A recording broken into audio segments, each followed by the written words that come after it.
Saya Anastasia Renata Wibowo dari kelas D2213 dengan NIM D22 2020 03059. Di sini saya akan menjelaskan sistem peredaran darah pada manusia. Sistem peredaran darah memiliki tugas utama untuk mengedarkan oksigen dan nutrisi ke seluruh sel dan jaringan tubuh. Sistem peredaran darah pada manusia memiliki peran yang sangat penting bagi tubuh. Tidak hanya mengalirkan nutrisi dan oksigen ke seluruh tubuh, sistem ini juga berperan dalam proses metabolisme. Organ yang berperan dalam sistem peredaran darah ada 3. Yang pertama yaitu jantung. Jantung berfungsi untuk memompa darah ke seluruh tubuh. Jantung terletak di bagian tengah rongga dada, tepatnya di bagian belakang sisi kiri tulang dada.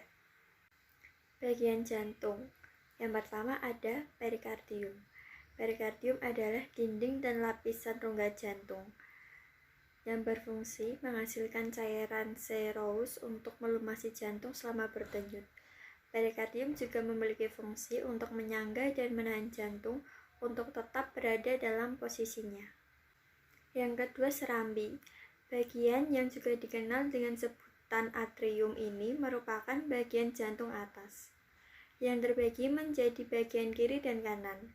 Serambi kiri memiliki fungsi untuk menerima darah bersih dari paru-paru, sedangkan serambi kanan berfungsi untuk menerima darah kotor dari tubuh yang dibawa oleh pembuluh darah. Yang ketiga ada bilik. Sama halnya dengan serambi, bilik atau ventrikel merupakan bagian dari jantung yang memiliki 2 sisi, yaitu kanan dan kiri. Namun, bedanya bilik terletak pada bagian bawah jantung. Bilik kanan memiliki fungsi untuk memompa darah kotor dari jantung ke paru-paru, sedangkan bilik kiri berfungsi untuk memompa darah bersih dari jantung ke seluruh tubuh. Yang keempat adalah katup. Katup adalah bagian lain dari jantung yang terbagi menjadi 4. Tugas keempat katup adalah menjaga aliran darah mengalir ke satu arah.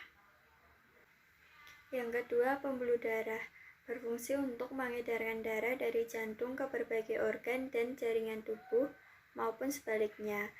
Pembuluh darah yang berperan di sini ada aorta, vena cava, arteri pulmonalis, dan vena pulmonalis.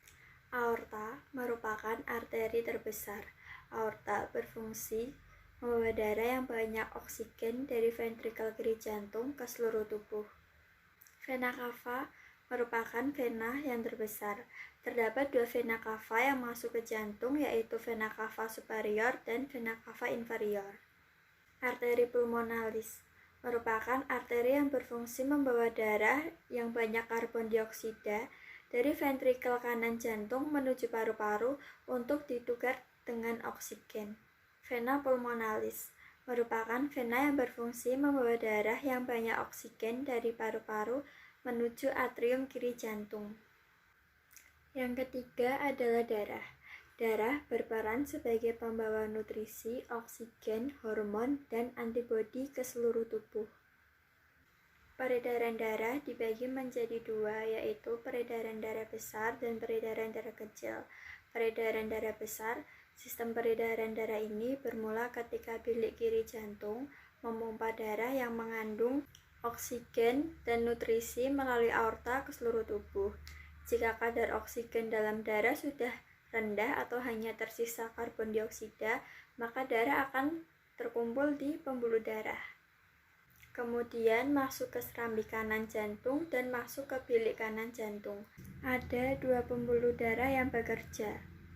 Pertama, vena cava superior yang bertugas membawa darah dari kepala dan lengan menuju jantung. Kedua, vena cava inferior yang membawa darah dari perut dan kaki menuju jantung. Jadi, peredaran darah besar bekerja dari jantung ke seluruh tubuh, kemudian kembali ke jantung lagi. Yang kedua, sistem peredaran darah kecil. Sistem peredaran darah kecil bermula saat darah di bilik kanan jantung yang rendah oksigen dipompa oleh arteri pulmonalis menuju paru-paru. Arteri pulmonalis adalah pembuluh darah yang bertugas membawa darah ke paru-paru. Pada sistem peredaran darah kecil ini, karbon dioksida yang ada dalam darah dilepaskan ke saluran paru-paru dan akan keluar saat kita membuang nafas. Saat mengeluarkan karbon dioksida, kita akan menghirup oksigen baru yang akan masuk ke aliran darah. Kemudian mengalir melalui vena, paru-paru, dan serambi kiri jantung menuju bilik kiri jantung dan mulai kembali sistem peredaran darah besar. Jadi, peredaran darah kecil bekerja dari jantung ke paru-paru, lalu kembali ke jantung lagi. Ini adalah gambar dari sistem peredaran darah kecil dan darah besar. Sekian penjelasan dari saya, terima kasih.